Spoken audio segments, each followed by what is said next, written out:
Stage दिखे বসে আসেন আমার বিদ্বান ওলামায়ে কিরাম শোরায়ে এজাম নকিবে হিন্দুস্তান। পিন্ডাল থেকে বসে আসেন আমার দাদা ভাইরা, আমার ছেলে পর্দাতে বসে আসেন আমার মা বোন। আমি সবাইকে সালাম করছি, আসসালামু আলাইকুম ওয়া রাহমাতুল্লাহি ওয়া বারাকাতুহু। আগু দিকে কিছু লোক আমার সালামের জবাব দিলেন, মাঝখানে কি বললেন আমি বুঝতে পারলাম না। আল্লাহ নবীর ফরমান আছে, যদি তোমাকে কই সালাম করে ওনার সালামের ভালো জবাব দাও। একবার আর চেষ্টা করছি, দেখছি কত লোক আমার সালামের ভালো জবাব দিচ্ছেন। আসসালামু আলাইকুম ওয়া রাহমাতুল্লাহ। ওয়ালাইকুম আসসালাম ওয়া রাহমাতুল্লাহ। माशाअल्लाह, अल्लाह का करम है, बंगला समझ रहे हैं आप। मैं शुक्रगुजार हूँ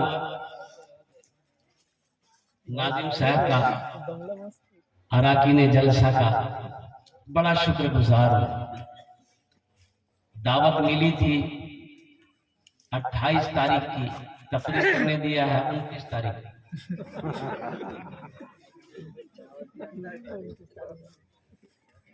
और नाज़िम हिंदुस्तान हजरत मौलाना कारी मुजाहिद हसनैन हबीबी साहब दामद बरकातुह, और स्टेज पर तशरीफ फरमा हमारे अकाबिरीन उलमाए किराम तशरीफ फरमा है। सबके नाम से मैं वाकिफ नहीं हूँ, लेकिन ये हमारे अकाबिरीन, ये हमारे सरों के ताज हैं। अल्लाह इन लोगों को सलामत रखे, इनका साया हम लोगों पर हमेशा कायम व दायम रहे। आमीन बोला था अल्हम्दुलिल्लाह। रात 12 बज गए, ज्यादा देर गुफ्तगू नहीं होगी इंशाअल्लाह। सिलीगुड़ी का प्रोग्राम पकड़ना है, मुसलसल प्रोग्राम होता है, रात में प्रोग्राम, दिन में सफर। अब रात 12 बजने के बाद लोग तकरीर सुनते नहीं हैं, तकरीर खाते हैं। अब बोलिएगा खा लेगा। एक आदमी का बैठने का क्षमता, पावर, कुव्वत, कैपेसिटी, साइंस कहती है कि 2.5 से 3 घंटा तक वो सही सलामत बैठ सकता है। अब 2.5 घंटे के बाद उसकी तबीयत चाहती है कि थोड़ा खड़े हो जाते, कमर सीधी कर लेते, कुछ पी लेते, कुछ खा लेते, थोड़ा सो लेते। आप मुसलसल बाद नमाज़े इशा से लेकर रात 12 बजे तक आप बैठे हुए हैं। मैं आपके जज्बे को सलाम करता हूँ। अल्लाह आपके आने को, बैठने को, सुनने को अपनी बारगाह में कबूल फरमा ले। आमीन बोला। सोना तो है, हर दिन सोना है। सोते ही है भाई, सोते हैं ना, सब सोते हैं। लेकिन एक बात ये बताइए, खाली सुतवे कीजिएगा,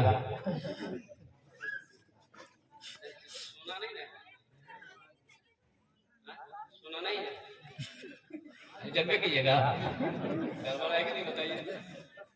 अच्छा एक बात बताइए मुझे, कहां तक हम लोग इंसाफ कर रहे हैं? चूहेदानी में कौन रहता है?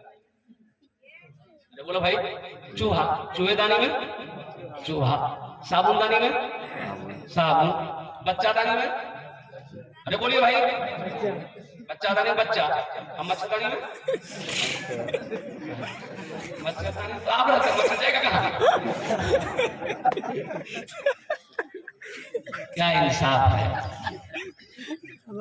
सोना है यहाँ नहीं सोना है, जरूरत के मुताबिक सोना है। असल सोना तो कब्र में है, कब्र में सोना है। कुर्बान जाओ, दुआ करें अल्लाह पाक जितने लोग यहाँ पर बैठे हुए, अल्लाह या अल्लाह जब हम लोग इस दुनिया से जाएं, या अल्लाह जब फरिश्ते कब्र में आए, या अल्लाह जब सवाल करे, या अल्लाह उस सवाल को आसान कर देना। या अल्लाह फिर तेरा हुक्म हो, मेरे फरिश्तों जो मेरे बंदे ने सच कहा है, जन्नत से जन्नती बिछौना लेकर जाओ, कब्र में बिछा दो, जन्नती लिबास पहना दो और मेरे बंदे को ऐसे सुला दो जैसे पहली रात को दुल्हन सोती है। कब तक सोना है? और कयामत आएगी फिर अल्लाह उठाएगा। अब कहिएगा कि तो कब्र में सोना है तो सोने वाला अमल करना हो। अब यहाँ 61-62 करके मरिएगा। अच्छा देखिए, आपको बता दूं, आपके पास भैंस, ठीक है? अरे यहाँ भैंस किसी के पास है कि नहीं बोलिए ना? अच्छा दूध देते हैं। अच्छा आप बाल्टी लेकर गए भैंस के पास, आपने दूध निकाला, ये भैंस जो दूध आपने उसके थन से निकाला है, वो भैंस 1 नंबर दूध दी है कि 2 नंबर दूध दी है? अरे बोलो भाई, 1 नंबर। अल्लाह तबारक व तआला ने पूरी कायनात के अंदर में 18,000 मखलूकात पैदा किया। उसमें चरिंदे परिंदे, सांप बिच्छू कीड़ा मकोड़ा मेढक और मुर्गा मुर्गी भैंस गाय हाथी घोड़ा, ये सब 18,000 मखलूकात में अल्लाह ने सबसे अफजल, सबसे बेहतर, सबसे अशरफ, सबसे अच्छा इंसान को बनाया। किसको बनाया? इंसान को बनाया। अब देखिए, आप बोलने के लिए गए आप भैंस के पास, आपने दूध थन से दूध को निकाला, आधा बाल्टी दूध को, अब थन में दूध नहीं है, जितना देना था दे दी बेचारी। वो जानवर कै नंबर दूध दिया? 1 नंबर दिया। बाल्टी लेके हम गए और 3 लीटर पानी मिला।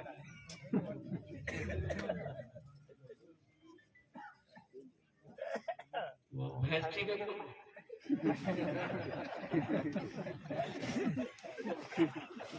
देखिए भाई, इंसाफ करो भाई मेरे भाई, सोचो तो सही, हम कर क्या रहे हैं?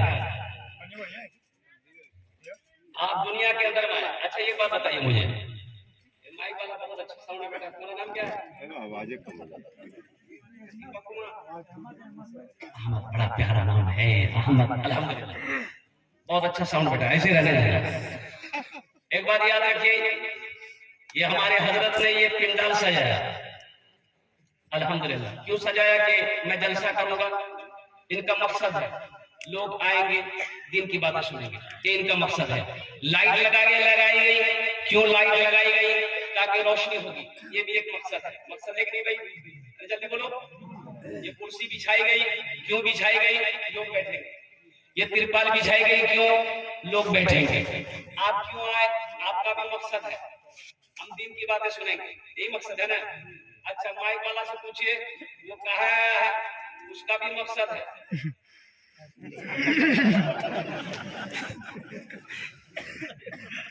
मेरे भाइयों, दुनिया में मुझे आप बता दीजिए कि कोई बगैर मकसद का कोई काम करता हो तो बता दीजिए मुझे। तो जब दुनिया में कोई इंसान बगैर मकसद का कोई काम नहीं करता है, तो वो अल्लाह जिसने जमीन का फर्श बिछाया, आसमान का शामियाना लगाया, हजारों किस्म की नेमतों को पैदा किया, हमको पैदा किया, बेकार पैदा किया? आखिर कोई तो मकसद है।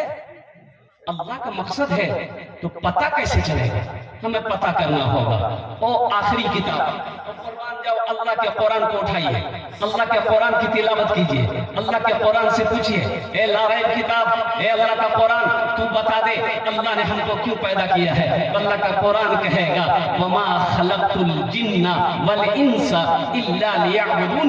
मेरा अल्लाह कहता है, मेरा बंदा, मैंने तुम्हें बेकार पैदा नहीं किया, ओ सिर्फ सोने के लिए पैदा नहीं किया है, दुनिया कमाने के लिए सिर्फ पैदा नहीं किया है। मौला तूने क्यों पैदा किया? तो मेरा अल्लाह कहता है, मैंने तुम्हें सिर्फ अपनी इबादत के लिए पैदा किया है। इसके लिए पैदा किया। इंशाअल्लाह यहां पर जो भी सुनेंगे इंशाअल्लाह अमल करेंगे। कितने लोग तैयार हाथ उठाए इंशाअल्लाह अल्हम्दुलिल्लाह। मैंने पहले ही कहा कि ज्यादा देर की गुफ्तगू नहीं होगी, मुसलसल क्या कहते हैं कि प्रोग्राम है और फिर सफर, तबीयत भी कुछ नासाज है। अब देखिए कि रमजान बड़ा अच्छा महीना गुजरा, हजरत हमारे इत्तेकाफ में बैठे हुए थे अल्हम्दुलिल्लाह, गुफ्तगू हो रही थी। मैंने हजरत से कहा कि हजरत दुआ करते रहिएगा, सेहत अच्छी नहीं। उधर 5 महीने मुसलसल जलसे हुए और तरावी की चांद वाली रात को घर पहुंचा और कुर्बान जाइए। और फिर उनको देखिए तबीयत तो ठीक थी अल्हम्दुलिल्लाह, रोजे में ईद के दिन से खांसी शुरू हो गई। अच्छा, सिरप लेने के लिए कुर्बान जाइए, मेडिकल गया, मैंने कहा कि भाई ऐसी दवाई दे दीजिए कि खांसी खत्म हो। बोला हजरा 2 ढक्कन खाइएगा खांसी का। बोला हाँ, ऐसी सिरप देना। 2 शीशी खा गए, खांसी नहीं छूटी।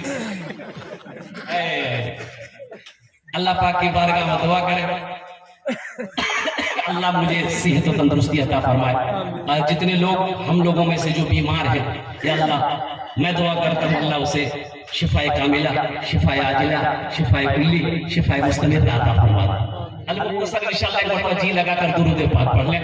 अल्लाहुम्मा सल्लि अला मुहम्मदिन व अला आलि मुहम्मदिन कमा सल्लैता अला इब्राहीम व अला आलि इब्राहीम इन्नका हमीदुम मजीद। अल्लाहुम्मा बारिक अला मुहम्मदिन व अला आलि मुहम्मदिन कमा बारकता अला इब्राहीम व अला आलि इब्राहीम इन्नका हमीदुम मजीद। हम्द बारी तआला के इसलिए कि बहुत ही मशहूर मारूफ हिंदुस्तान के 2 उस्ताद शुरा, जनाब मुमताज आतिफ साहब और इधर शाह खालिद साहब। लेकिन मेरी आदत है कि कुछ पढ़ देता हूं।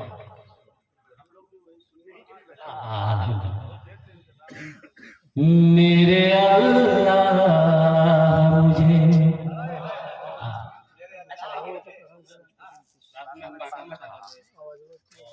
मुफ्ती अकील साहब आसाम वाले आए हुए थे। मौलाना बदरुद्दीन अजमल साहब दामो बरकातहू के इदारे में पढ़ाते हैं, बहुत बड़े आलिम दीन थे। और मेरे तरफ की बात उनकी तकलीफ होनी थी, लेकिन तूफान आ गया, आंधी आ गई, घर उनका बयान नहीं हुआ। रात में हकीकत में गुफ्तगू जब हो रही थी, ये पता चला, हजरत के जबान से एक जुमला निकला कि कारी साहब, ये तो पता चला है कि ये जो हादसा मेरे साथ पेश आया है, ये पता चल गया कि ऐसे मौके पर कोई साथ नहीं देता है। ऐसे मौके पर लोग साथ नहीं देते। देखिए एक बात याद रखना, ज़हन में बैठा लीजिए, ये देखने वाले सब मिलेंगे, लेकिन जब वक्त आएगा कोई साथ नहीं देगा। मेरी उम्र 50 के करीब होगी, 48 की आधार कार्ड के हिसाब से मुझे तजर्बा है।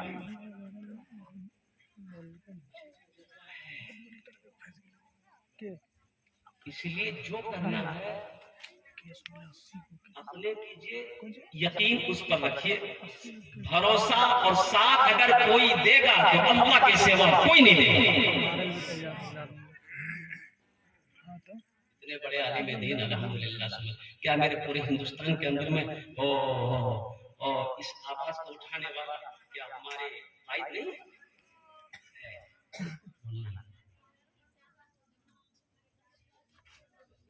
जलसे में शेर सुन रहा हूं, लोगों ने कहा कि हजरत ये सब जितने बैठे हुए सब आपके चाहने वाले हैं, सब मोहब्बत करने वाले। जब मैं खड़ा हुआ तो मैंने कहा कि ये सब मोहब्बत करने वाले नहीं, ये सब तमाशाई है। तो एक बादशाह था, उनके चाहने वाले बहुत थे, लाखों में। तो उस इलाके का जो बादशाह था उसको डर हुआ, ये हजरत का इतना चाहने वाला है, कहीं ऐसा ना हो सब इसी को बादशाह बना दे, हुकूमत नहीं सुधारे। मौलवी नहीं, दरबार में बुलाया गया कि हजरत आप ऐसा कीजिए, जितना जल्दी हो सके हिंदुस्तान छोड़ के निकलिए।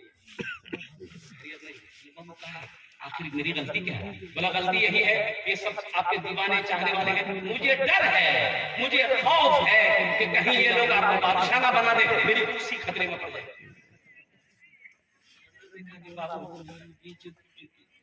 जो देख रहे हो ये सब चाहने वाले नहीं है, ये सब तमाशाई है। तो एक देर आदमी होगा जो हमको चाहता होगा, हमसे मोहब्बत करता होगा। बोला कैसे? बोला लगा बादशाह ने जल्द से का इनकार कर दिया और हजरदार लाखों लोगों का मजमा ठाठ मारता हुआ और सैलाब की तरह जमा हो गए। हजरत रिश्ते पे बैठे हैं, बादशाह माइक पकड़ा, बोला देखिए आप लोग हजरत से मोहब्बत करते हैं। सारे लोगों ने हाथ उठाया कि हाँ हम लोग मोहब्बत करते हैं। बादशाह ने कहा कि देखिए आप लोग मोहब्बत करते हैं, बहुत अच्छी बात है, लेकिन हजरत से ये गलती हो गई है, एक गलती हो गई है। अब इसकी सजा ये है कि हर हजरत के गर्दन को उड़ा दिया जाए। हाँ हजरत की जान बच सकती है अगर दो चार आदमी अपनी जान दे दे इनके बदले में, तो हजरत को हम छोड़ देंगे। ये सुनना था, एक आदमी के जान लगा, पूरा मजमा खाली हो गया। बादशाह निकले कोई है हजरत के बदले में जान दे सकता है?